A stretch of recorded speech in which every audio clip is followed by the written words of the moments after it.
Now, Michaela from Pennsylvania, who is 14, writes, Michael, I'm only 14, but I've been a fan since I was 10. You've accomplished so much, more than any artist ever. I was just wondering, if you could change one thing about your life, what would you change? I would like to be able to go out in public and just be normal sometime without people recognizing who I am. Just to get a little bit of a feeling of what it's like to, be of the regular norm, to see how things are done, to learn what people speak about when they're just casually talking. Because as soon as they see it's Michael Jackson, the conversation changes. It all becomes about me and not about the situation, the moment that's happening at the moment. Right. I would learn a lot from that. And I don't get to see that unless I disguise myself and put on a lot of things, and then they stare at me, then it's even different. It's not the same even then. So it's a difficult thing to pull off. But tell him that's a very great question he asked. No, that's a really interesting question, actually. We have an interesting answer as well. We have Greg from Glasgow, Scotland, wants to know, when do you plan to release the charity song, What More Can I Give? Well, it's we're putting the final voices on, and it's coming very, very soon. We're putting it together now, the final touches. This is a very important song for the world, to give some healing and some loving and some caring to those people who were thrust into orphanage, or just within a minute of seconds they lost their parents or their loved ones, Absolutely. What are some of the things you're looking forward to? What are your hopes for, the new year? We're coming, down to the end of the year. You have an album coming out. We've had a lot of tragedies and crises that we've all faced. Everybody's trying to keep their spirit up. When you start thinking about 2002, what kind of things come to mind for you? Film. I love movies. To do more movies, to integrate the songs with the films, dancing, and more peace into the world. I pray for peace all the time, and the most important thing I pray for is the protection for children and babies. That's the thing that concerns me the most. I want them to be protected and to have more children's rights in the world, where children, where there's a day for children, a celebration for children, just to give them a little more attention and love.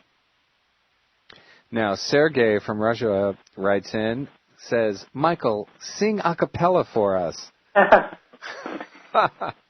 You know what? I would love to do it, but believe it or not, I've been sniffling since this interview. I woke up with laryngitis. You can see that. I witnessed that. I caught a cold from the children the other day. My children were sick, and I caught their cold. But tell her I'd love to do it when I visit their town in concert. And Speechless opens a cappella on the album, the song Speechless. It's one of my favorites. So it opens with an a cappella part? It opens and closes a cappella. Now, we have a question here from Karen, who says that that you've helped her since she was a little kid. You've always been one to think about other people, to care for children around the world. What could we do for you, she wonders. We give you all our love, but what more could we give to you? Obviously, one of your great fans here. When I come to town, I would love to see a children's festival, to hear children's choirs, pretty much present when I come to different countries, singing some of their favorite songs of mine.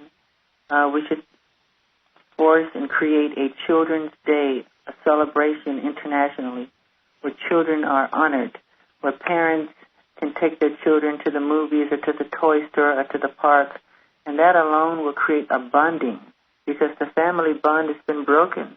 They don't eat with their children or speak to their children much anymore or monitor their children. And I would love to see a celebration for children, a Children's Day, a holiday. We have Mother's Day, Father's Day, no Children's Day. And I would love, when I come to town, to hear them sing songs, for parade or something. I would love that. Now, Michael, we have one last question. It was a great pleasure talking with you. We have Emmanuel, who is 16, from the United States. Says, Mr. Jackson, what would you say to all your fans that have dreams and goals of being a star like you? No matter what, the most powerful thing in the world is the human mind, and prayer, and belief in yourself, and confidence, and perseverance. No matter how many times you do it again until it's right. And always believe in yourself, and no matter who's around you that's being negative or thrusting negative energy at you, totally block it off. Because whatever you believe, you become. They say that, the thing that most affects people, or the way that you can really tell, if someone's, had a successful life, is the way that they deal with success or the way that they deal with failure or challenges. It sounds like that's what you're saying. Yes, and after all of that, the most important, stay humble. The humbleness that a child, like a newborn baby, has. Even though you become powerful or have power with people, with your talent, or with what Michelangelo did with sculpting, underneath all that, be as humble as a child, as a baby, and as kind and giving and loving. Never become puffed up with pride. I think we're going to sneak in one last question here from someone called Invincible 103. Now, Halloween is coming up. Do you have plans to kind of dress up? Do you have plans for a Halloween party? No. I was going to just go trick-or-treating, knock on some doors and get some candy. I love trick-or-treat. It's one of my favorite ones. I love dressing up like some kind of monster or something and knocking on the doors because nobody knows it's me, and I get candy. So if Michael Jackson turns up at your door, people, sure to be nice. Have some nice things on hand for him. Well, Michael, it was a great, great pleasure talking to you. A lot of fun, and everybody wishes you the best with the new record. We're all looking forward to it. Thank you so much, and God bless you. Thank you. Thank you very much. This is Anthony DeCurtis. That was Chat with Michael Jackson here on Get Music. If you want to check out Michael's new album, which will be coming out on October 30th, it's called Invincible. You can go to michaeljackson.com and hear it online to get a first taste of it. You can also pre-order it here on Get Music. I'm Anthony DeCurtis. This is Get Music. Check us out next time.